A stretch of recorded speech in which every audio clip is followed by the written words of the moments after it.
رزق کے تعلق سے میں کچھ باتیں بتاؤں. کیا یہ وقتاً فوقتاً بدلتا ہے یا اللہ تعالیٰ نے اس کو لکھ رکھا ہے؟ اور کیا کوئی اعمال ایسے جس کی وجہ سے اس میں کمی آتی ہے؟ تو یاد رکھیے سب سے پہلی چیز رزق کتنا ملے گا اللہ رب العزت نے لکھ دیا ہے، یہ وقتاً فوقتاً بدلتا نہیں. ہاں یہ الگ بات ہے کہ لکھنے کے بعد یہ وقتاً فوقتاً فرشتوں کو سونپا جاتا ہے کہ وہ لوگوں تک وہ چیز پہنچا دیں، جس کے تعلق سے ہم یہ کہیں گے کہ اللہ رب العزت نے صحیح مسلم کی روایت ہے کائنات کو وجود میں لانے سے پہلے، اس سے 50,000 سال پہلے سب سے پہلی مخلوق بنائی، اور اللہ کی سب سے پہلی مخلوق ہے قلم، اور قلم سے کہہ دیا ہر وہ چیز لکھ دے جو ہونا ہے. قلم نے ہر وہ چیز لکھ دی جو ہونا ہے، تو اس میں ہمارے رزق بھی لکھ دیا، سب کچھ لکھ دیا. ٹھیک ہے، یہاں تک کہ آسمانی کتابیں کون سی نازل ہوں گی کیا، اس میں سب لکھ دیا تھا اس نے قلم میں. ٹھیک ہے، کیونکہ اللہ کا حکم تھا، لوح محفوظ اس کو بولتے ہیں، اور اللہ نے اس کو سیو کر دیا. تو رزق کتنا لکھ دیا گیا. لیکن یہ ہر بار جو ہے شب قدر میں فرشتوں کو سونپا جاتا ہے سال بھر کا اکاؤنٹ کہ اب سال بھر کیا پہنچانا ہے، بٹ لکھا گیا ایک ساتھ ہی. فار ایگزامپل جیسا کہ ایک آدمی کو 100 ملنے والا رزق سمجھ لیجیے، 100 کچھ بھی چیز 100، تو آپ اس کو لیکن اس کو کتنا جیئیں گا، 60 سال 70 سال جیئیں گا، تو ایوری ایئر کتنا ملیں گا وہ سونپا جا رہا ہے. بھائی یہ سال میں 2% دے دو، اس سال کا اس کا 5% ہے فرشتوں، بٹ وہ 100% کتنا ہے وہ لکھا ہوا ہے. تو رزق کتنا کماؤں گا لکھا ہوا ہے، میرا کام ہے کوشش کر. ٹھیک، اور وہ پہلے لکھا گیا ہمارے پیدائش سے پہلے، تقدیر جب لکھی گئی لوح محفوظ پر لکھا ہوا ہے. بس سالانہ طور پر فرشتوں کو ہینڈ اوور کیا جاتا ہے معاملہ، جو کہ قدر کی رات ہوتا ہے کہ اس کو پورا دے دیا تھا یہ ہونے والا ہے، اور فرشتے پھر سال بھر اس کو ایکسیکیوشن کرتے ہیں کہ اس کو یہ ملنے والا ہے، اس کو ملنے والا. تو یہ بات تو ہے رزق کس کو کتنا ملے گا لکھا چکا ہے، اس میں کمی زیادتی نہیں ہوتی. سالانہ اعتبار سے جو فرشتے لاتے ہیں اس میں ہو سکتا ہے کہ بھائی یہ سال اس کو 25% مل گیا اس کی پوری زندگی کا، اب اگلے سال 2% ملا فلاں، لیکن ٹوٹل کتنا ملنے والا لکھا جا چکا. سوال کا دوسرا حصہ تھا کیا کوئی ایسی چیز ہے جس سے ہمارے رزق پہ امپیکٹ پڑتا ہے اعمال؟ ہاں، برے اعمال سے اللہ رب العزت رزق میں تنگی کر دیتا ہے. مانا کیا ہے؟ ہو سکتا ہے دکھنے کو تو رزق کروڑوں میں آتا ہو، لیکن تنگی سے مراد برکت کھینچ لیتا ہے، اور اچھے اعمال کی وجہ سے رزق میں برکت دے دیتا ہے. ہو سکتا ہے آدمی 100 روپے کماتا ہو لیکن ایسے بابرکت ہے کہ جس کی کوئی انتہا نہیں. 1 کروڑ کماتا ہے لیکن ایسے 1 کروڑ کماتا ہے کہ اس کے مقابلے میں جو 1 کروڑ کما رہے ہیں ان کا کچھ بھی نہیں. کوئی ضروری نہیں کہ اللہ رزق میں برکت صرف غریبوں کے دے، اللہ مالداروں کو بھی دیتا ہے رزق میں برکت، جو اللہ کے راہ میں خرچ کرتا ہے نیکی کرتا ہے. بہت سارے نیک مالدار لوگ ہیں، لیکن عموماً دیکھا گیا مالدار لوگوں میں برائیاں زیادہ ہوتی ہے، لیکن ایسا خصوصاً نہیں ہے. بہت نیک لوگ بھی ہوتے ہیں مالداروں، ہو سکتا ہے اس کے کروڑ وہ کام دکھاتے ہو جس کے 10 کروڑ 100 کروڑ بھی وہ کام نہ دکھاتے ہو، ہے نا. تو برکت سمجھا، برکت. تو اعمال کے برے اور اچھا کرنے سے ہم یہ کہیں گے رزق کتنا ہے وہ تو لکھا ہوا ہے، برکت کا مادہ بدلتے رہتا ہے اعمال کے. تو میرا ایک پورا اس پہ لیکچر ہے رزق میں برکت لانے والے اعمال. اس میں نے کافی پرانا لیکچر شاید 10 وجوہات میں نے دی جن وجوہات کے بنیاد میں رزق میں برکت ہوتی ہے. برکت یاد رکھیے نان ٹینجیبل اینٹیٹی، مطلب اس کو گنا نہیں جا سکتا. یہ کوئی ایسی نہیں کہ میں 20 برکت مل گئی مجھ کو 10 برکت مل گئی، وہ آ جاتی ہے تو کام ہو جاتے ہیں، سمجھ میں نہیں آتا ہے. جیسا کہ رزق میں کمی ہے مطلب کوانٹٹی کے اعتبار سے، لیکن زندگی میں برکت ہے کوالٹی کے اعتبار. رزق میں کمی ہے مال کے آنے کے سیلری کے اعتبار سے، بچے اچھے نکل گئے برکت ہے بچوں میں. رزق میں کمی ہے وقت میں برکت ہے. رزق میں کمی سے مراد کوانٹٹی آف رزق بول رہا ہوں، ایسا کہ 5,000 روپے کما رہا مہینے کا لیکن خوش رہتا ہے، یار میں 50,000 کما کے پریشان ہوں، سر پیٹ لے رہا ہوں، دیوار پہ مار لے رہا ہوں روز. ایسا ہوتا ہے بھائی، میں نے لوگوں کو دیکھا 50,000 کما کے پریشان، بینک ڈوب جا رہے، اب کیا کروں. آج کل تو ایسی حالت ہے کہ بینک ڈوب جا رہے. پہلے سنتے تھے بھائی فائنینشیل انسٹیٹیوٹ ڈوب جا رہے، اسکیمز ڈوب جا رہے، فراڈ لوگ یہ کر دے رہے، اب تو بینک ہی ڈوب جا رہے، ہے نا. تو بینک میں رکھ کے پریشان، گھر پہ رکھ کے پریشان، چوری ہو جائیں گے بولتے فلاں پریشان. کتنا کمایا بیماریوں میں چلے، کتنا کمایا بچے بگڑے نکلے.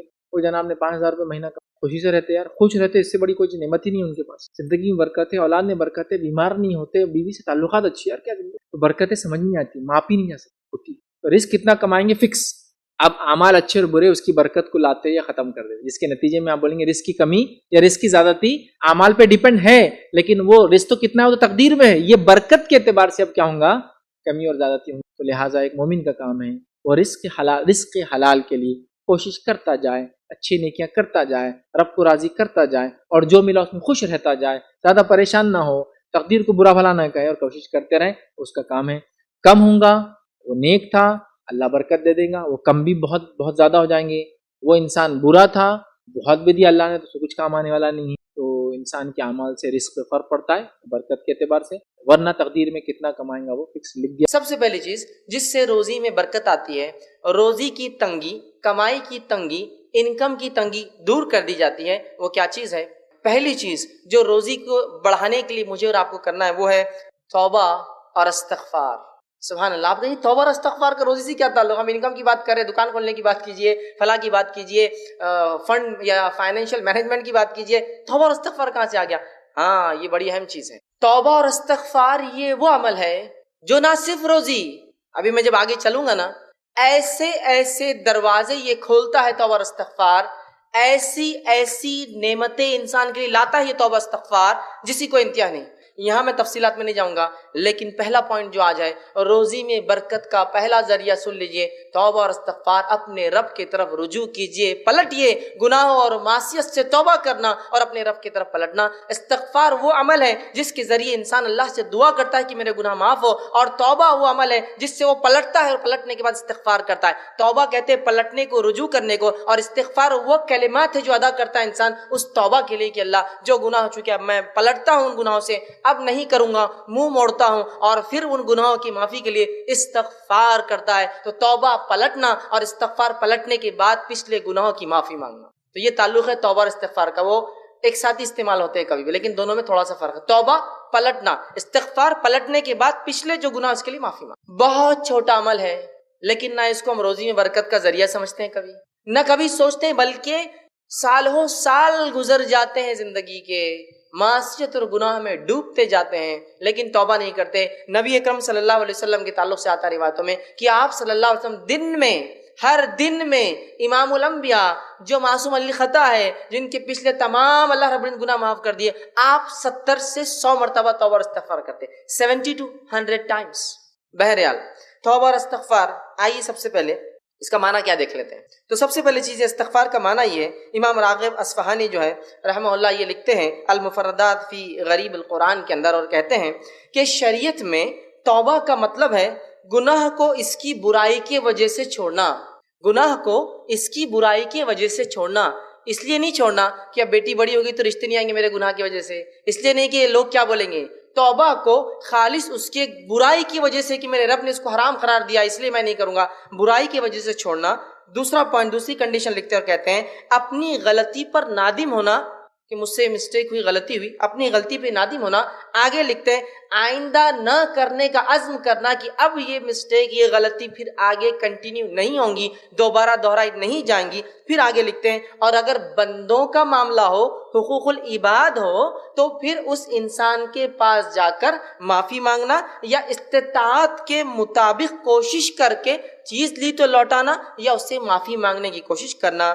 یہ ہے، وہ کہتے ہیں توبہ اور استغفار، یہ ہے توبہ، یہی پلٹنا اپنے گناہوں سے، یہ توبہ کہتے ہیں اس کو۔ 4 چیزیں بتائی، گناہوں کو اس کی معصیت کی وجہ سے چھوڑنا، دوسرا جو ہے اپنی غلطی پہ نادم ہونا، تیسرا اس عمل کو پھر نہیں دہرانا، اور چوتھا بندوں کا معاملہ ہو تو چیز لی ہو تو لوٹا دینا یا جتنا ہو سکے اس سے معافی مانگنا، طاقت استطاعت کے اعتبار سے معافی مانگنا۔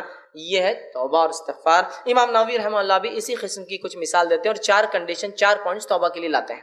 آگے آئیے، توبہ اور استغفار حصول رزق میں برکت کا ذریعہ ہے، اس کی دلیل لیجئے۔ اللہ رب العزت فرماتا ہے سورہ نوح، سورہ نمبر جو ہے 71، آیت نمبر 10 سے لے کر 16، اللہ رب العزت نے نوح علیہ السلام کو اپنی قوم کو دعوت دینے کا حکم دیا۔ آپ نے قوم کو دعوت دی، اور جب دعوت دی اس کے بعد قوم ایمان نہیں لائی تو آپ نے اللہ رب العزت کے سامنے ایک رپورٹ پیش کی، کنکلوژن پیش کیا اور کہا اللہ اب میں نے سب کچھ کر دیا اس قوم کو، اب عذاب لا۔ تو جب آپ رپورٹ پیش کر رہے ہیں تو کچھ باتیں کہہ رہے اللہ سے کہ کیا کیا آپ نے 950 سال تک لوگوں سے کہا، اس میں ایک بات کہتے ہیں جو کہ اللہ رب العزت نے آیت نمبر 10 سے لے کر 16 میں دوران فرمایا، قُلْتُ اسْتَغْفِرُوا رَبَّكُمْ إِنَّهُ كَانَ غَفَّارًا۔ اے اللہ میں نے ان کو بہت بلایا تیری طرف اور بار بار کہا کہ اپنے رب سے استغفار کرو، توبہ کرو اپنے شرک، اپنے معصیت اور گناہوں کے تعلق سے، إِنَّهُ كَانَ غَفَّارًا، یقین تمہارا رب تمہیں ضرور معاف کر دے گا ان گناہوں کے معاف۔ تو اللہ میں نے ان کو بلایا، استغفار کرنے کا حکم دیا، بار بار کہا پلٹ جاؤ، اپنے گناہوں سے معافی مانگو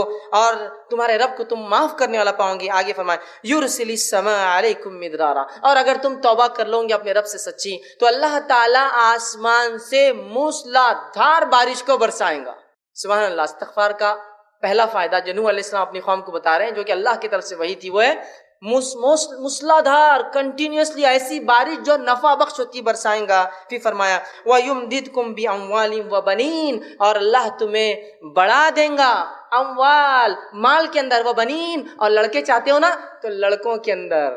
انسان کیا چاہتا ہے؟ مجھے لڑکے چاہیے، تو کہا تمہیں بڑھا دیں گا، تمہارے لڑکوں کے اندر. پھر آگے فرمایا وَيَجْعَلْ لَكُمْ جَنَّاتٍ وَيَجْعَلْ لَكُمْ أَنْهَارًا, اور تمہارے لیے باغات لگا دیں گا اور اس میں سے نہریں گزار دیں گا. باغات ہونا ایک نعمت ہے لیکن پانی نہ ہو تو باغ اور کھیت بھی بیکار ہے. اس میں سے نہریں گزار دیں گا. کتنے فائدے استغفار کے صرف ان 6 آیتوں میں نوح علیہ السلام اپنی قوم کو سمجھا رہے ہیں. ایک فائدہ اس میں کیا ہے, وہ کیا کریں گے اللہ تعالیٰ, یمددکم باموال, تمہیں مال میں بڑھا دیں گا. کیوں؟ استغفار کی وجہ سے. کیا فائدہ استغفار کا؟ آگے بڑھتے ہیں ہم. جو ہے حسن بصری رحمہ اللہ, ان کے پاس کچھ لوگ آئے جس کو تفسیر قرطبی میں امام قرطبی نقل کیا اس واقعے کو. ان کے پاس کچھ لوگ, ایک آدمی اور کہا کہ اے حسن بصری رحمہ اللہ, بارش نہیں ہو رہی ہمارے پاس, خیر سالی کیا کروں؟ تو کہا استغفار کرو. دوسرا ایک شخص آیا, کہا تنگ دستی ہے, رزق میں کمی ہے, کیا کروں؟ تو کہا استغفار کر. پھر تیسرا انسان آیا, کہا میں بے اولاد ہوں, مجھے اولاد نہیں, بچے نہیں ہیں, تو کہا جا استغفار کر. اور اسی طرح ایک شخص آیا, میرا باغ خشک ہو جاتا ہے, سب کچھ ہے پانی وغیرہ لیکن باغ میں لگتا نہیں کچھ, تو کہا جا استغفار کر. تو شاگرد نے کہا استاد 4 لوگ 4 الگ الگ مسئلے, جواب ایک ہی, استغفار استغفار استغفار استغفار. تو آپ نے پھر یہ آیت پڑھی اور سورہ نوح کی کہا کہ نوح علیہ السلام نے کیا کہا تھا اپنی قوم سے, کیا ہے میری قوم, قلت استغفروا ربکم انہ کان غفارا یرسل السماء علیکم مدرارا, کہ بارش برسائیں گا. پھر ویمددکم باموال وبنین, تمہیں مال میں اور اولاد میں بڑھا دیں گا. تو کہا مسئلے 4, حل ایک ہے, صرف استغفار. تو استغفار کی کثرت یاد رکھیے ہم کریں. مسند احمد میں عبداللہ ابن عباس رضی اللہ عنہ کی ایک روایت ہے, فرماتے ہیں کہ نبی اکرم صلی اللہ علیہ وسلم فرمایا, کہا جس نے کثرت سے اپنے گناہوں کی توبہ کی, استغفار کیا, جس نے کثرت سے اپنے گناہوں کی توبہ کی, تو فرمایا اللہ اس کو ہر غم سے نجات دیں گا. سبحان اللہ, کیا فائدہ استغفار کا, ہر غم سے. یہ آیت سے ہٹ کر فائدے آ رہے ہیں. ہر غم کون سا انسان ہے ہم میں سے جو آج غم اور پریشانی مبتلا نہیں ہے؟ ہر غم سے نجات دیں گا. دوسرا, ہر مشکل سے نکال دیں گا. کون ہے جو مشکل میں پھنسا نہیں ہے؟ حل استغفار, ہر مشکل سے نکال دیں گا. تیسرا فائدہ, اور وہاں سے رزق, روزی روٹی, انکم کمائی دیں گا جہاں سے اس نے سوچا بھی نہیں ہوگا, جہاں سے اس نے سوچا بھی نہیں ہوگا وہاں سے روزی دیں گا. کس کو؟ جو استغفار کرے گا. ٹھیک ہے. اسی طرح 9ویں چیز گناہوں کے اثرات یہ ہوتے ہیں, رزق سے محرومی. رزق سے محرومی, رزق سمجھتے نا, رزق سے مراد انکم, رزق سے مراد اولاد, رزق سے مراد کھیتی اور باڑی, رزق سے مراد مال اور غلہ, جانور وغیرہ جو آپ پالتے ہیں, سب رزق میں انکلوڈ ہوتے ہیں. ٹھیک ہے. ہر وہ سورس جس سے آپ کو بینیفٹ ہو سکتا ہے اور اس میں کاؤنٹ ہو سکتا ہے. روزی روٹی جس کو ہم زبان میں کہیں, روزی روٹی تو ہمیشہ روٹی نہیں ہوتا, انکم کی وجہ سے جو چیزیں آتی ہیں. تو رزق میں جو ہے اللہ تعالیٰ محرومی کر دیتا ہے, اور جو ہے وہ کتنا بھی کمائے مطمئن نہیں ہوتا, یا پھر اس سے اللہ تعالیٰ اس کا رزق دور کر دیتا ہے, کم کر دیتا ہے. یاد رکھیے. ٹھیک. جیسے کہ نبی اکرم صلی اللہ علیہ وسلم فرماتے, ابن ماجہ کی روایت ہے, اور آدمی کو اس کے کسی گناہ کی وجہ سے رزق سے محروم کر دیا جاتا ہے. حدیث کا ایک جملہ ہے, ایک حصہ ہے, آدمی کو اس کے کسی عمل کی وجہ سے رزق سے محروم کر دیا جاتا ہے. آدمی کو اس کے کسی عمل کی وجہ سے رزق سے محروم کر دیتا ہے اللہ تعالیٰ. تو رزق سے محرومی کا ذریعہ بنتا ہے, اور کیوں نہ ہو. مثال دیتا ہوں, ایک غریب آدمی ہے, آپ نے سوچا اس کو میں کچھ صدقہ دیتا ہوں. کیا دیتا ہوں؟ صدقہ. اب آپ اس غریب آدمی کو صدقہ دینے نکلے, اس کے گھر پر گئے, گھر پر دستک دینے والے تھے تو اندر سے کیا آواز آئی؟ گانے بجانے کی آواز آئی. گانے بجانے کی آواز سنتے ہی آپ کیا کر رہے؟ پیسے واپس لے کے چلے جا رہے ہیں. اس کو کیوں دوں؟ یہ تو حرام کاریوں میں لگا ہوا ہے, گانا بجانا سن رہا ہے, اس کو کیوں دوں میں؟ چلے جا رہے. ہوا نہیں ہوا, اس کا رزق اس سے دور چلا گیا اس کے ایک معصیت اور گناہ کی وجہ سے. ایک آدمی آپ سے بھیک مانگنے اور کو پیچھے سے آ کے یہ شراب پیتا رہا شام میں, تو آپ پیسے دیتے اس کو, ارے بہت اچھی بات بولے یار, آپ نے شراب پیتا ہے تو اب تو زیادہ لو, تم شراب کے لیے الگ لو, کھانے پینے کے لیے الگ رکھو. کرتے ہیں کیا آپ؟ نہیں, شراب پیتا ہے اس کو کیسے دوں گا, حرام کاری کرتا ہے. تو جب بندہ یہ سوچ کر دیتا نہیں ہے کہ دوسرا انسان حرام کاری کر رہا ہے تو میں دوں, تو رب اس کو کیسے دیں گا جب وہ معصیت اور گناہ کرے؟ رب بھی نہیں دیتا. تو اللہ تعالیٰ محروم کر دیتا ہے لوگوں کو رزق سے, اس کا رزق اس سے دور چلا جاتا ہے صرف اور صرف اس کے اس گناہ کی وجہ سے کہ وہ کیا کر رہا ہے, گناہ کرتا ہے. اور میں نے مثال بھی دی کہ جیسے آپ کسی کو صدقہ دینے جائے اور اس نے کوئی گناہ میں ملوث آپ اس کو پائے, گناہ میں شامل پائے, وہ کوئی گناہ کر رہا ہو تو آپ وہ اس سے پیسہ نہیں دیتے, دور ہٹ جاتے ہیں, پیچھے ہٹ جاتے ہیں. اسی طرح اللہ تعالیٰ بھی رزق کو کم کر دیتا ہے جب دیکھتا ہے کہ بندہ کنٹینیوسلی بالکل گناہ کر رہا ہے, ڈٹ کر گناہ کر رہا ہے, توبہ نہیں کرتا ہے, معافی نہیں مانگتا ہے اور کرتا چلا جا رہا ہے, زندگی میں کوئی سٹاپ نہیں لگ رہا ہے اس کے, تو اللہ رب العزت اس کی روزی کو کم کر دیتا ہے. آج سب کچھ ہونے کے بعد بھی پریشان ہے. یا علماء لکھتے ہیں اگر آپ سب کچھ کوشش کرنے کے بعد بھی یہ دیکھتے ہیں کہ آپ ترقی نہیں کر رہے تو کہیں نہ کہیں آپ گناہ کر رہے ہیں. اس گناہ سے سخت اللہ سے توبہ کیجیے, معافی مانگیے, نیکی کی طرف بڑھیے, اس لیے کہ گناہوں کی وجہ سے اللہ رزق میں کمی کر دیتا ہے. رزق میں اولاد بھی شامل ہے, اچھی صحت شامل ہے, دنیا کی نعمتیں اور مال بھی شامل ہے. تو رزق کے اصول کیسے ہم رزق کمائیں, اور ساتھ میں جتنا آپ کماتے ہوں گے اللہ اسے برکت بھی دیں گا. یہ بات آپ نے دیکھی ہوں گی, میں بھی دیکھ چکا ہوں کہ وہ کچھ لوگ ہوتے ہیں جن کی تنخواہیں بڑی کم ہوتی ہیں, لیکن اللہ ایسی برکت دیتا ہے ان کے تھوڑی سی کمائی میں کہ وہ خود بھی اپنا کر لیتے ہیں, لوگوں کو صدقہ اور خیرات بھی کرتے ہیں, پڑوسیوں کی مدد بھی کرتے ہیں, اللہ کے دین پر بھی خرچ کرتے ہیں, حالانکہ بہت قلیل تنخواہیں, بہت تھوڑی تھوڑی تنخواہیں ہوتی ہیں. یہ بات میں نے خود دیکھی ہے. تو وہ جو حصول میں انشاءاللہ آپ کے سامنے رکھوں گا, جو باتیں بتاؤں گا, اس پر عمل کیا جائے تو یا تو آپ کے رزق میں اللہ بڑھوتری کرے گا, یا جتنا ہے اس میں ایسی عظیم برکت دے گا کہ آپ خوش اور مطمئن ہو جائیں گے اس رزق سے. یہ بڑی اہم بات ہے. اب یقیناً ایک درس میں, ایک لیکچر میں مکمل پورے شرائط, پورے اصول بتانا میرے لیے ناممکن ہے. تو میں نے 10 کو چنا ہے, 10 ایسے اصول, ایسی باتیں, ایسی کنجیاں رزق کی, جس کو اگر ہم اصولوں کو مان لے, اس کے مطابق زندگی گزارے, اس پر عمل پیرا ہو اور دل میں یہ اعتماد اور توکل رکھے, بھروسہ رکھے کہ اللہ اس کے ذریعے دیں گا, تو انشاءاللہ العزیز ضرور ہمارے رزق میں جو ہے بڑھوتری ہوں گی, اللہ اس میں ضرور برکت دینے والا ہے. تو ایسے 10 اصول میں نے چنے ہیں, 10 کنجیاں میں آپ کے سامنے رزق کے حصول کے رزق میں بڑھانے کی انشاءاللہ آپ کے سامنے رکھوں گا. لیکن یہ مکمل نہیں ہے, یہ کئی باتیں جو کتاب و سنت نے بتائی ہے ان میں سے چند میں آپ کے سامنے رکھنے کی کوشش کر رہا ہوں. آئیے اب کس طرح سے ہم اپنے رزق میں اضافہ کریں, اس کا پہلا اصول جو شریعت نے بتایا ہے. یقیناً اس کی ترتیب میری اپنی دی ہوئی ہے, اس کی ترتیب میری اپنی دی ہوئی ہے, لیکن باتیں اللہ کی کتاب, اس کے رسول کی سنت سے میں نے اہمیت کے اعتبار سے ان کو ترتیب دینا مناسب سمجھا. پہلی چیز جو ہم کریں گے جس سے ہمارے رزق میں بڑھوتری ہوگی, اضافہ ہوگا, فائدہ ہوگا, وہ سب سے پہلی چیز ہے توبہ اور استغفار. توبہ اور استغفار یہ سب سے پہلی چیز ہے رزق کے حصول میں, اس کی چابیوں میں, کہ اگر ہم چاہتے ہیں ہمارا رزق بڑھے, اس میں برکت آئے, مال و دولت اور بچے اولاد کے اندر اور ہماری دنیا کی نعمتوں میں اضافہ ہو, تو سب سے پہلا کام جو کرنا ہوگا توبہ اور استغفار. اب آئیے توبہ اور استغفار بولتے کس کو ہے, وہ اگر جان لے تو زیادہ فائدہ ہوگا, ورنہ استغفر اللہ استغفر اللہ استغفر اللہ تو ہم کہہ رہے ہیں صبح اور شام, استغفر اللہ من کل ذنب واتوب الیہ, استغفر اللہ من کل ذنب واتوب, ہم بار بار پڑھ رہے ہیں, اس کا معنی کیا ہے؟ یہ اگر جان لیں گے تو انشاءاللہ زیادہ فائدہ ہوگا. ورنہ ہم لوگوں کو دیکھتے ہیں استغفر اللہ کے ورد سے ان کی زبانیں تھکتی نہیں ہیں, لیکن ان کے اعمال سے اور ان کے معاملات سے کچھ بھی ایسا نہیں دکھتا کہ یہ استغفر اللہ واقع میں کرتے ہوں گے یا اس کا کچھ فائدہ ہی نہیں ہوا ہوگا. ہم لوگ یہ سمجھتے ہیں شریعت نے جو استغفر اللہ کہنے کا حکم دیا کہ اس کے پڑھنے سے گناہ معاف ہوتے ہیں, تو ہم کو لگا کہ یہ استغفار اس لیے پڑھا جائے کہ گناہ کرو, اس لیے تو معاف ہوتے ہیں. تو ہم گناہ کرتے ہیں اور پھر استغفار پڑھتے ہیں. استغفار تو اس لیے جو گناہ ہو جائے اس کی معافی ملتی ہے. تو ہم سمجھتے نہیں کرنے کے لیے پڑھنا ہے ہم کو, کہ اب جو ہو گئے کرو اور پڑھو, اور کرو اور پڑھو, جو ہو جائے اس کے لیے ہے. اور استغفار صرف الفاظ نہیں ہے, اس سے انسان کے معاملات بھی چھلکے کہ واقعی میں یہ توبہ کر چکا ہے, توبہ کرتا ہے. اس سے اس کے اعمال میں لگے کہ واقعی میں اس نے اپنی زندگی کی روش بدل دی, استغفار کرتا ہے. توبہ استغفار جس کو کہتے ہیں یہ توبہ اس کا معنی ہوتا ہے. تو توبہ اور استغفار صرف الفاظ نہیں, یاد رکھیے. علامہ جو ہے راغب اصفہانی اور امام نووی رحمہ اللہ توبہ کے لیے چند شرائط لکھتے ہیں. توبہ کے لیے وہ لوگ کہتے ہیں کہ 4 شرائط ہے, ان شرائط کو جب پورا کیا جائے گا تب استغفار ہوا, تب اصل توبہ ہوئی. آئیے پہلی شرط وہ لکھتے ہیں, وہ یہ ہے کہ گناہوں کو ان کی برائی کی وجہ سے انسان چھوڑے. گناہوں کو ان کی برائی کی وجہ سے انسان چھوڑے.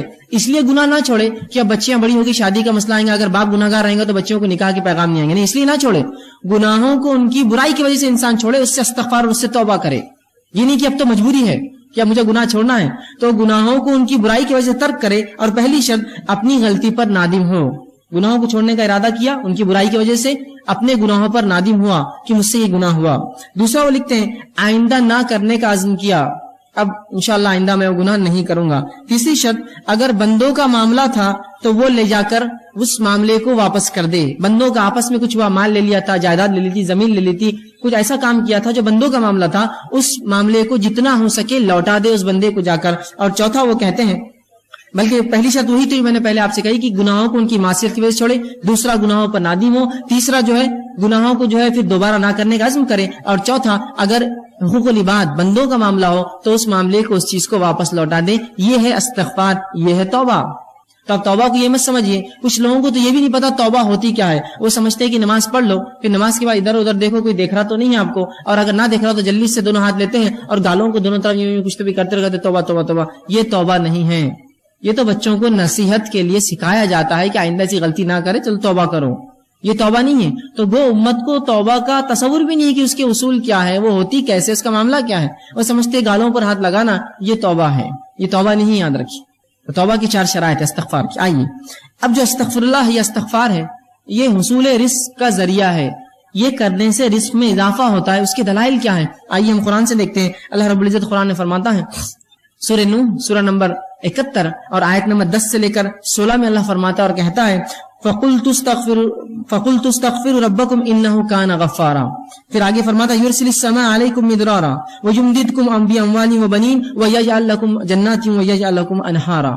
یہ واقعہ یوں ہے کہ نوح علیہ الصلوۃ والسلام نے اپنی قوم کو دعوت دی، اسلام کا پیغام پہنچایا، قوم نے انکار کیا۔ اس کے بعد اللہ رب العزت کے سامنے نوح علیہ السلام جاتے ہیں اور کہتے ہیں، اے اللہ یہ رپورٹ ہے میری، یہ کنکلوژن ہے میرا اس قوم کے تعلق سے کہ اے میرے رب، انہوں نے کہا فَقُلْتُ اسْتَغْفِرُوا رَبَّكُمْ إِنَّهُ كَانَ غَفَّارًا، اے اللہ میں نے اس قوم کو بار بار کہا، اے میری قوم اپنے رب سے توبہ کرو اپنے شرک اور گناہوں کی وجہ سے، یقیناً وہ تم کو معاف کرنے والا ہے۔ اب اگر تم استغفار کرو گے تو فائدہ کیا ہوگا؟ فرمایا یرسل السماء علیکم مدرارا، اگر تم استغفار کرو گے میری قوم تو اللہ آسمان سے تمہارے لیے بارش برسائیں گا۔ یرسل السماء علیکم مدرارا، موسلا دھار زبردست بارش برسائیں گا۔ پہلا فائدہ استغفار کا۔ پھر آگے اللہ نے کہا، نوح علیہ السلام کہتے ہیں مدرارا وَيُمْدِدْكُمْ بِأَمْوَالٍ وَبَنِينَ، اور اللہ تمہارے مال میں اور اولاد میں اضافہ کریں گا، بالخصوص مال میں اور لڑکوں میں تمہارے اضافہ کریں گا۔ کیا کرو گے تو؟ استغفار کرو گے تو۔ وَيَجْعَلْ لَكُمْ جَنَّاتٍ وَيَجْعَلْ لَكُمْ أَنْهَارًا، اور تمہارے لیے بہترین باغ بنائیں گا، باغات کو نکالیں گا۔ وَيَجْعَلْ لَكُمْ أَنْهَارًا، اور تمہارے لیے بہترین نہریں نکالیں گا۔ اگر کیا کرو گے تو؟ استغفار۔ اے میری قوم اگر تم یہ کر لو تو آسمان سے بارش پاؤ گے، مال میں اضافہ پاؤ گے، اولاد اور لڑکوں میں اضافہ پاؤ گے، اور تمہیں بہترین باغ اللہ دے گا، اچھی نعمتیں دے گا، اور جو ہے تمہارے لیے جو ہے نہریں نکالیں گا ان باغوں میں۔ استغفار کے دیکھیے نوح علیہ الصلوۃ والسلام نے اپنی قوم کو کیا فائدے بتائے۔ یہاں کا پورے رزق میں جو چیزیں آتی ہے، بارش کا برسنا ایک بنیادی اصول ہے رزق کے لیے۔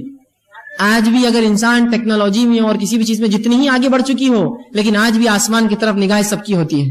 اگر بارش نہ برسے اور آپ کہیں گے کہ بھائی مجھے کیا فرق پڑتا ہے، میں تھوڑی کاشتکار ہوں، آپ کاشتکار نہ بھی ہو تو جب آپ بازار سبزی خریدنے جائیں گے تو آپ کہیں گے واقعی میں بارش نہ ہونے کا نقصان ہے۔ تو رزق بڑھاتا ہے اللہ رب العزت انسانیت کے لیے، توبہ اگر قوم کرے تو یہاں اللہ رب العزت دیکھیے کہ فرما رہا ہے کہ اگر توبہ کرو تو بارش برسائیں گا، اور اس کے بعد فرمایا کہ وہ تم کو مال میں اور اولاد میں اضافہ دیں گا۔ تو اگر اصول رزق، اگر ہم مال میں بڑھوتری چاہتے ہیں، اولاد میں اضافہ چاہتے ہیں، استغفار کریں۔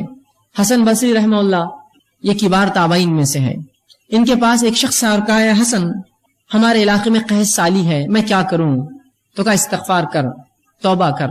دوسرا ایک شخص آ کہا اے حسن مجھے رزق میں تنگی ہے، مال میں تنگی ہے، کیا کروں؟ تو کہا جا استغفار کر۔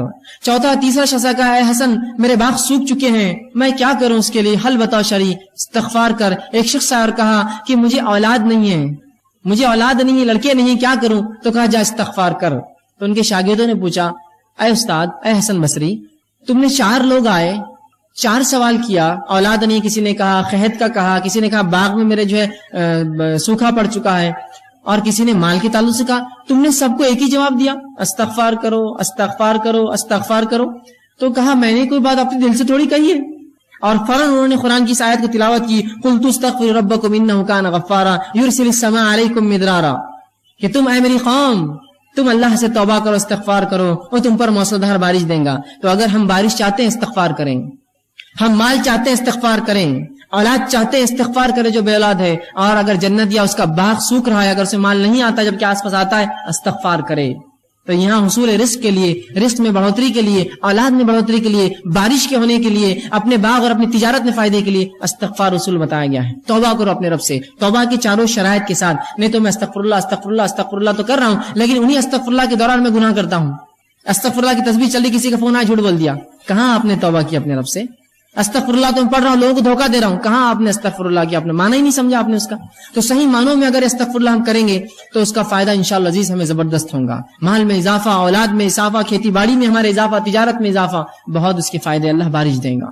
آئیے اللہ کے رسول صلی اللہ علیہ وسلم فرماتے ہیں، مسند احمد اور ابو داؤد کی روایت ہے، عبداللہ ابن عباس رضی اللہ عنہ اس حدیث کے راوی، اور وہ کہتے ہیں اللہ کے رسول صلی اللہ علیہ وسلم فرمایا، تم جس نے کثرت سے اپنے گناہوں کی توبہ کی، جس نے کثرت سے استغفار کیا، اے اللہ مجھ سے گناہ ہو رہے مجھے معاف کر، کثرت سے۔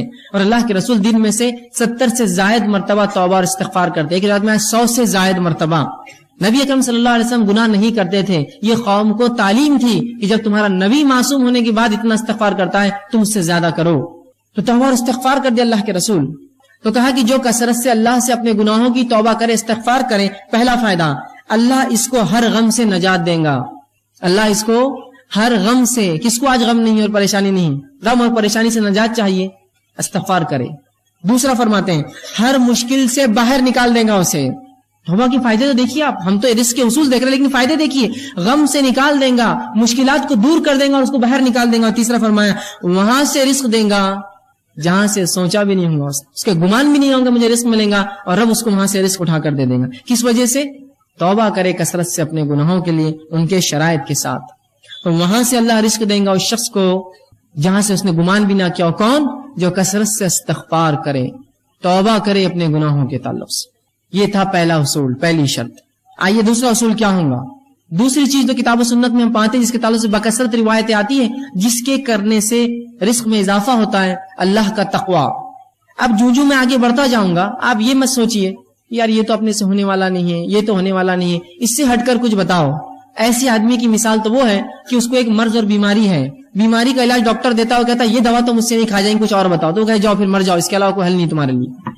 شریعت جو حل دے رہی وہ یہ ہے۔ اب آپ بولیں گے میرے کو تقویٰ نہیں جمے گا، میرے سے استغفار تو ہونے والا ہے نہیں، تو پھر یاد رکھیے آپ اپنے ہاتھوں سے اپنی جان لے رہے تو میں اس معاملے میں کیا کروں، کہاں سے ہم حل لائے؟ ٹھیک ہے، تو یہ بات بڑی اہم ہے، آپ اس کو پکڑ لے۔ شریعت کے پاس حل ہے، اگر آپ نہ لینا چاہیں یہ آپ کی مرضی ہے، شریعت نے حل دے دیا۔ اب آپ ان کو چھوڑ کر ہزار جگہ سر پٹکیے، یاد رکھیے واپس لوٹ کر یہیں آنا پڑے گا آپ کو۔ اصول یہی ہے، نہیں میں کیا کروں گا، فلاں کر لوں گا، بینک سے کر لوں گا، یہاں آپ کچھ کر لیجئے، اگر یہ نہ کیا آپ سب کچھ کر لیجئے، اس کے بعد آ کر یہی ٹکنا پڑے گا اور پچھتا کر سر نیچے رکھ کر یہی سوچنا پڑے گا اب میں کیا کروں، میرے رب نے میرے لیے کیا احکامات دیے۔ تو اگر یہ ہم اپنی زندگیوں میں لا لے تو بڑا فائدہ ہوگا۔ استغفار کو مشکل چیز نہیں، یاد رکھیے، اس کے لیے کوئی آپ کو گھر بار چھوڑ کر رات میں 3 بجے 2 بجے اٹھ کر نہیں جانا ہے، چلتے پھرتے اٹھتے بیٹھتے اللہ گناہ ہو گیا بس اب توبہ، میں اب نہیں کرنے کو، استغفر اللہ مجھ سے گناہ ہو گیا میں نہیں کروں گا، اللہ کم از کم کچھ نہ ہو سکے تو نمازوں کے بعد بس 3 مرتبہ رسول اللہ زور اللہ اکبر ایک بار کہتے اور کہتے استغفر اللہ استغفر اللہ، اتنا تو کہہ سکتے ہیں، 15 بار تو یہی ہو جائیں گا 5 نمازوں کے بعد۔ رسول اللہ 70 یا ایک روایت میں 100 سے زیادہ بار یہ پڑھتے تھے، کوشش کیجیے۔ دوسرا اصول تقوی اختیار کریں۔ اب تقوی کیا ہے؟ تقوی اللہ کا ڈر ہے۔ تقوی کیا ہے؟ تقوی اللہ کا پاس و لحاظ ہے۔ پاس و لحاظ سمجھتے ہیں آپ؟ اگر ایک بوڑھا انسان آپ کے سامنے آ کر کھڑا ہو جائے اور آپ کرسی پہ بیٹھے ہیں تو آپ اس کا پاس و لحاظ کرتے ہیں، خود اٹھ جاتے ہیں، جناب آپ بیٹھ جائیں، اس کو کہتے ہیں تقوی۔ پاس و لحاظ رکھنا، اللہ کا ڈر، اللہ کا پاس و لحاظ، ٹھیک؟ تو تقوی اختیار کرے۔ تقوی کے معنی کے تعلق سے کئی باتیں آتی ہیں، امام نووی رحمہ اللہ لکھتے ہیں تقوی کے تعلق سے کہتے ہیں اللہ تعالیٰ کے احکامات پر عمل کرنا، جن باتوں سے اس نے روکا ان باتوں سے رک جانا، اور ہر وہ کام جس سے اللہ کی ناراضگی یا عذاب آتا ہے ان سے بچنا، یہ تقوی ہے۔ تقوی کیا ہے؟ ہر وہ کام جو اللہ نے حکم دیا اس کا کرنا، ہر وہ کام جس سے روکا اس سے رکنا، اور اس کے علاوہ جن تمام کاموں کے کرنے سے اللہ کی ناراضگی ملتی ہے، عذاب ملتا ہے، ان کاموں سے رکنا، اس کو تقوی کہتے ہیں عربی میں۔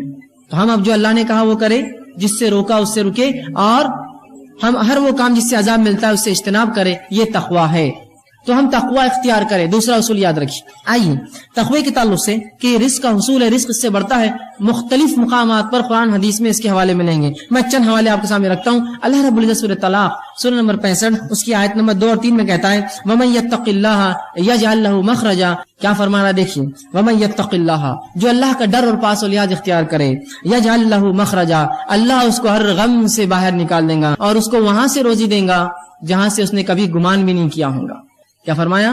وَمَن يَتَّقِ اللَّهَ يَجْعَل لَهُ مَخْرَجًا، جو اللہ پر جو ہے اس کا تقوی اختیار کرے گا اللہ اس کو ہر غم سے نجات دے گا اور وہاں سے روزی دے گا جہاں سے اس نے سوچا بھی نہ ہوگا، گمان بھی نہیں کیا ہوگا، اس کی عقلیں گئی بھی نہیں ہوں گی وہاں تک۔ صرف ایک عمل کیجئے، تقوی اختیار کیجئے، زبردست عظیم فائدے کہ وہاں سے رزق دیں گا جہاں سے سوچا نہ ہوگا اور ہر غم سے اس کو نجات دیں گا۔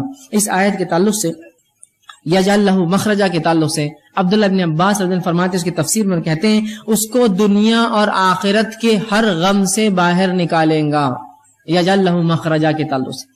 اور اسی آیت کے جملے کی تفسیر میں عبداللہ ابن مسعود رضی اللہ عنہ فرماتے ہیں اور کہتے ہیں ان اکبر آیات من قرآن فرجا، غموں کو، مصیبتوں کو اور پریشانیوں کو دور کرنے والی قرآن کی سب سے عظیم آیت ہے۔ جو شخص اللہ کا تقوی ڈر اختیار کرے اللہ کیا کرتا ہے اس کے لیے، یجعل لہ مخرجا، ہر غم سے نکلنا، ہر مشکل سے نکلنا آسان کرتا ہے اور وہاں سے روزی دیتا ہے جہاں سے اس نے گمان بھی نہیں کیا تھا۔ تقوی اختیار کیجیے، اللہ کا عظیم فائدے اس دنیا میں اٹھائیں، عظیم فائدے، ہر غم سے نجات اور رزق میں اضافہ۔ اسی طرح اللہ رب العزت قرآن میں سورہ اعراف سورہ نمبر 7 آیت نمبر 92 میں فرماتا کہتا ہے وَلَوْ أَنَّ أَهْلَ الْقُرَىٰ آمَنُوا وَاتَّقُوا لَفَتَحْنَا عَلَيْهِمْ بَرَكَاتٌ مِّنَ السَّمَاءِ وَالْأَرْضِ، کہ اگر یہ بستی والے ایمان لائے، وَلَوْ أَنَّ أَهْلَ الْقُرَىٰ آمَنُوا، اگر اس بستی والے ایمان لائے، وَاتَّقُوا، اور اللہ کا ڈر اختیار کرے، لَفَتَحْنَا عَلَيْهِمْ بَرَكَاتٍ مِّنَ السَّمَاءِ وَالْأَرْضِ، تو ہم ان کے لیے آسمان اور زمین کے برکت کے دروازے کھول دیں گے۔ کس کے لیے؟ جو ایمان لائے اور اللہ کا ڈر اختیار کرے، اللہ آسمان اور زمین کے دروازے اس کے لیے رزق کے کھول دیں گا، برکت کے دروازے کھل جائیں گے اس کے لیے جو اللہ کا تقوی اور ڈر اختیار کرے۔ دیکھیے کیسا عظیم فائدہ ہے اللہ کا ڈر اور تقوی اختیار کرنے کہ اللہ آسمان اور زمین کے برکت کے دروازے کھول دیتا ہے۔ آج دیکھیے کبھی بارش تو ہوتی ہے، کھیتی فصل تو آتی ہے، پیسہ بھی کبھی ہاتھ لگتا ہے، برکت کہاں ہے اس کے اندر؟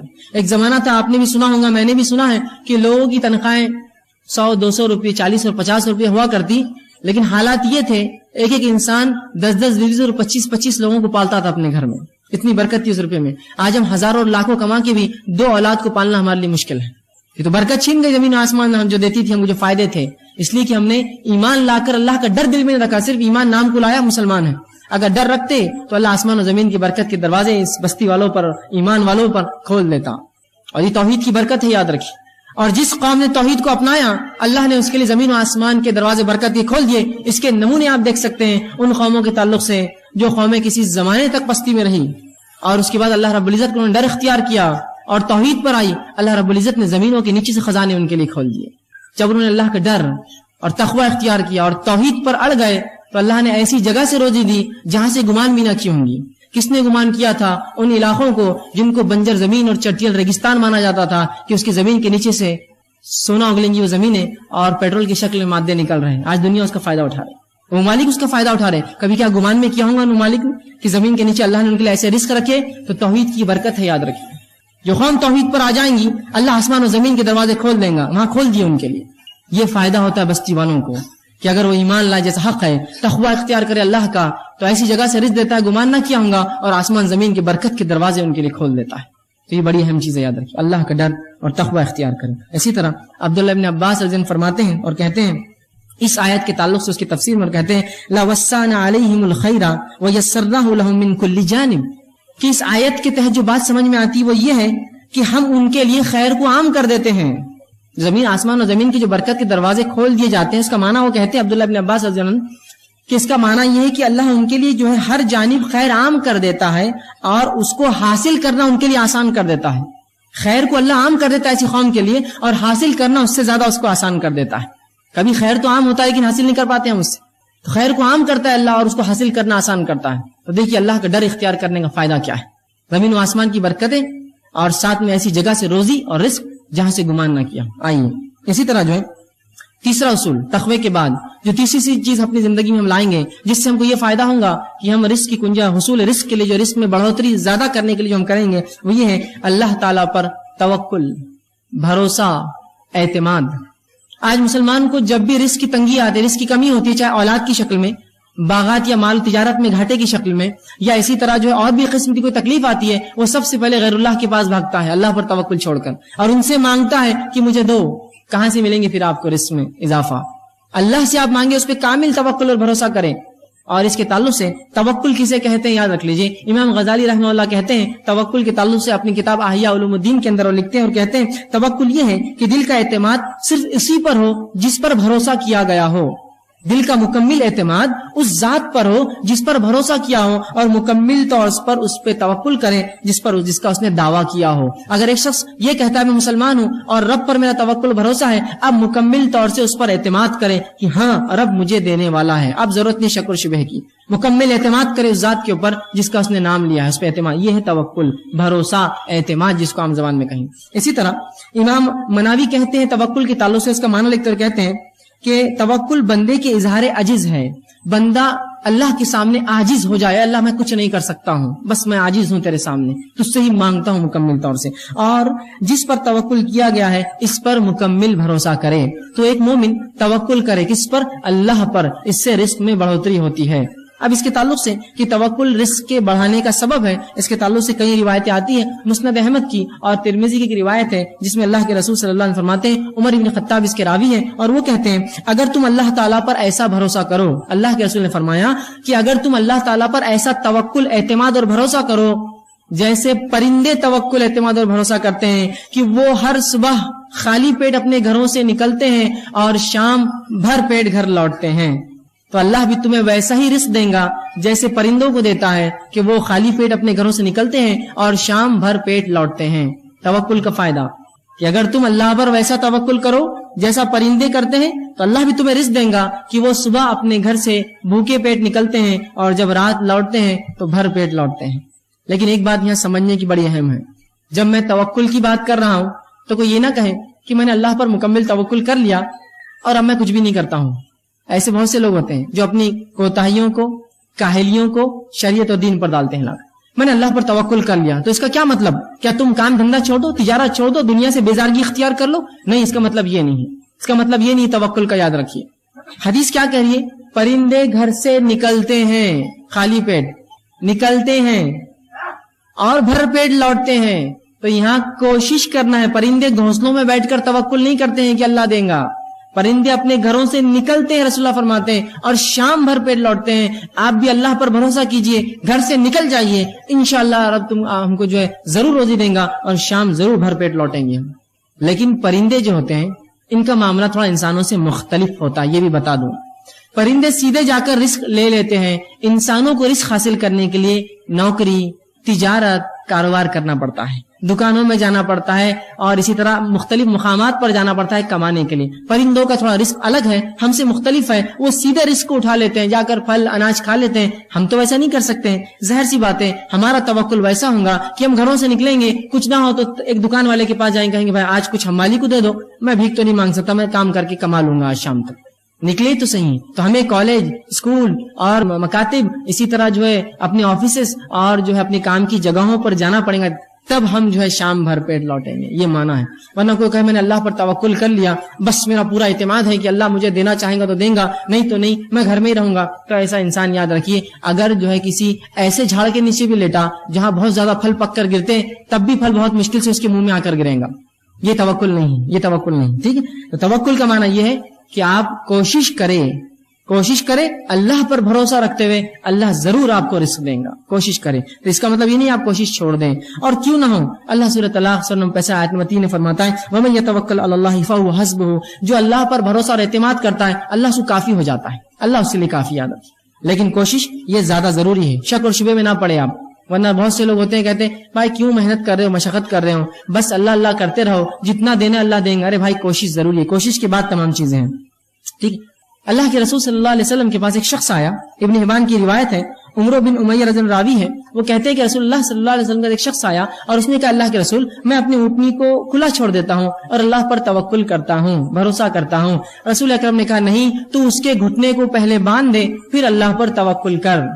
سمجھے آپ توکل کا معنی؟ تو کوشش کر لے اس کو بچانے کی، کیوں بھاگ کر نہ جائے، پھر اللہ پہ بھروسہ کر۔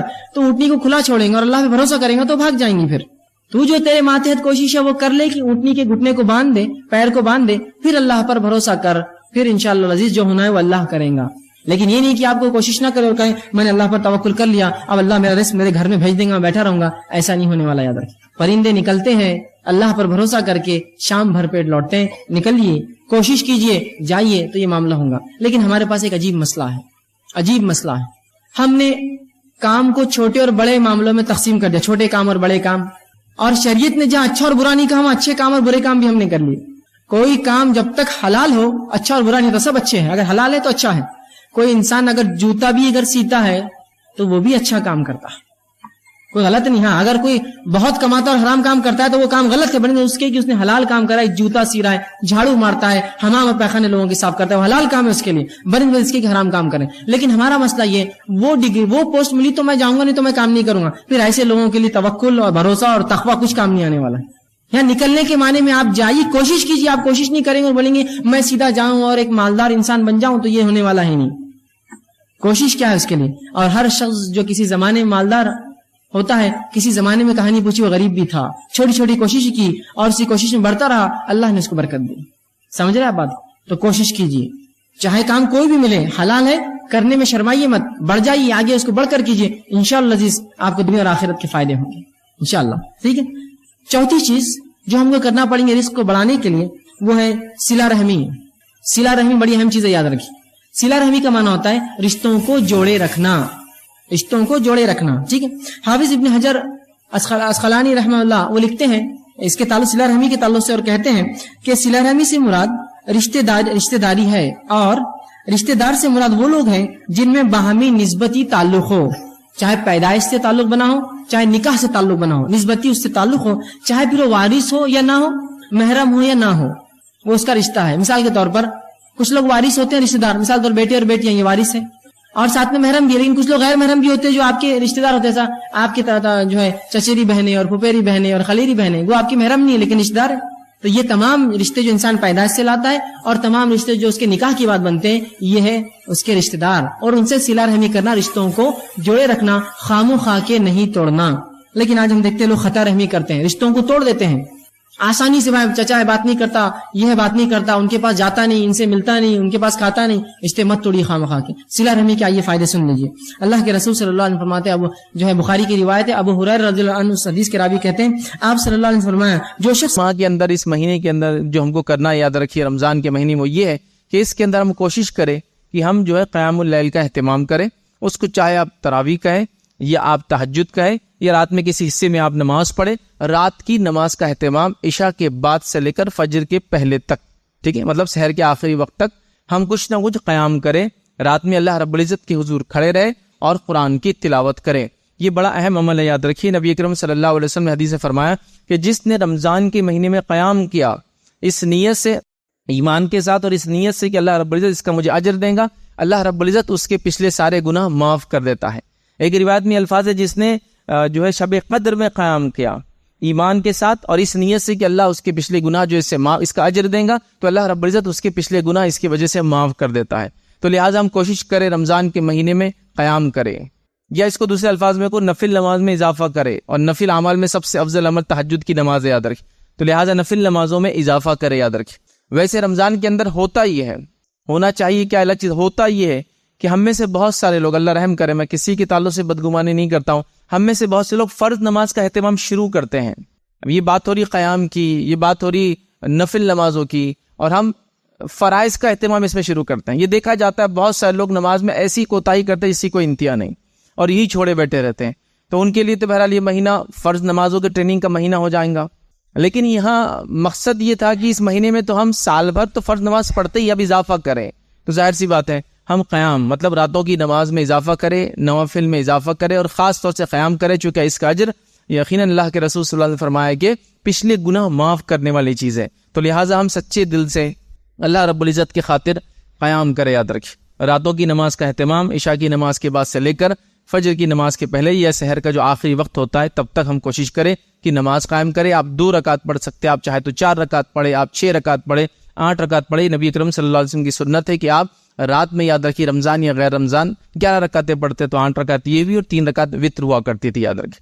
تو لہٰذا ہم اس نماز کا اہتمام کریں. جو لوگ جلدی پڑھ لیتے ہیں عشاء کے بعد، کسی وجہ سے جاگ نہیں سکتے تو تراویح کے نام سے پڑھتے ہیں، تو کوئی مسئلہ نہیں. آپ جیسے ہو قیام کرنے کی رمضان میں خاص طور سے کوشش کریں، اور اپنے نفس کو پھر عادی بنا لے کہ میں بعد رمضان بھی نمازوں کا اہتمام کروں گا، بعد رمضان بھی کروں گا. وہ لوگ جو رمضان کے اندر فرض کے عادی ہوئے ہیں، ہوتا ہے کبھی کی شروعات ہم نے رمضان سے سٹارٹ لی، تو پھر کوشش کرے کہ رمضان کے بعد بھی آنے والے رمضان تک اس سے اہتمام کرے. پھر اگلا رمضان آئے تو موقع پر نوافل میں اضافہ کرے. پھر کوشش کرے کہ اس کے بعد آنے والے رمضان تک اس کا میں عادی ہو جاؤں، اور پھر اپنے لائف کے اندر ایسے ایک کے بعد ایک اچھے اعمال اور نوافل کو انٹروڈیوس کرتے جائے، اپنے آپ کو اس کا عادی بناتے جائے. یاد رکھیں. تو دوسرا اہم کام جو اس مہینے میں ہم کو کرنا ہے، یاد رکھیے وہ کام ہے، یاد رکھیے قیام کا اہتمام کرنا. اور الحمدللہ تقریباً ہر مسجد میں اس کا اہتمام ہوتا ہے. اور آج کل الحمدللہ بہت ساری مساجد میں جو خواتین کی بھی جو رات کی نماز کا تراویح وغیرہ کا اہتمام ہوتا ہے. تو کوشش کریں ہم جو اس نماز کو پڑھیں، اور اللہ سے اس امید کے ساتھ کہ اللہ رب العزت اس کا بہترین بدلہ ہمیں دیں گا. اللہ رب العزت انشاءاللہ اس کے ذریعے ہمارے پچھلے گناہ معاف کریں گا. لیکن یہاں ایک بات اور واضح کر دوں کہ اللہ رب العزت جب تک نوافل کا ہم کو اجر یا ثواب نہیں ملتا تب تک کہ فرض کا اہتمام ہم نہ کریں.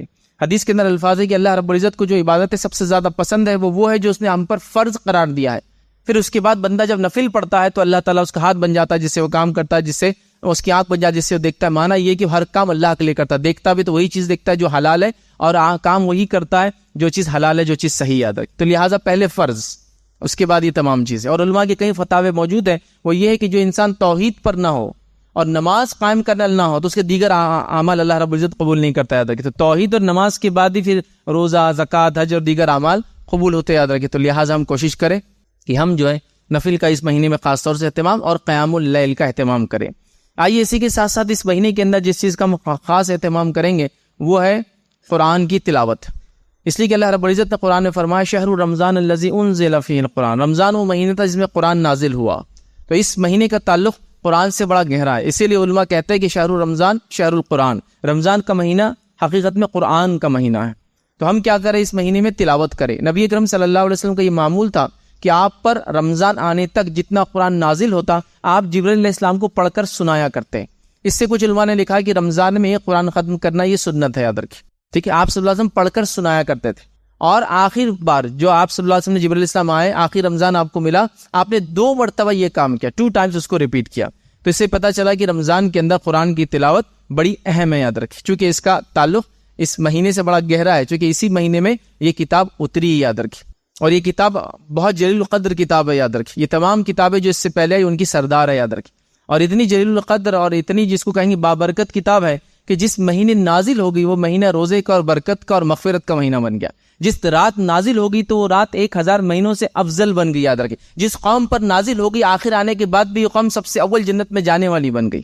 تو یہ کتاب کا بڑا گہرا تعلق, اور یہ کتاب بڑی عظمت اور بلندی اور جس کو کہیں گے جو ہے عظمت والی اور بزرگی والی یاد رکھی کتاب ہے. تو لہٰذا ہم اس کتاب کی تلاوت کرنے والے بنے. تلاوت سے یہاں میری مراد یہ بھی ہے کہ تلاوت ہم اس کو قرأت کریں, اور ساتھ میں چونکہ ہماری زبان عربی نہیں ہے تو اس کو سمجھنے کی کوشش کریں. جو زبان آپ کو بہتر لگتی ہو آپ اس کو سمجھنے کی کوشش کریں, اس لیے کہ بڑی اہم چیز ہے. یقیناً قرآن کی تلاوت کا بھی ثواب ہے, لیکن اس کی تلاوت کا مقصد تو یہ ہونا چاہیے کہ اس کو سمجھیں ہم کہ وہ کیا کہنا چاہتی ہے مجھ سے.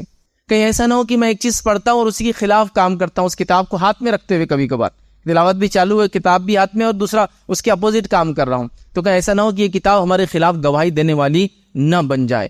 تو لہٰذا اس کا خاص اہتمام ہو کہ رمضان کے اس مہینے میں قرآن کی تلاوت کرنے والے ہم بن جائیں, اور ایسی عادت ڈال لیں کہ پھر سال بھر یہ عادت چلتی رہے.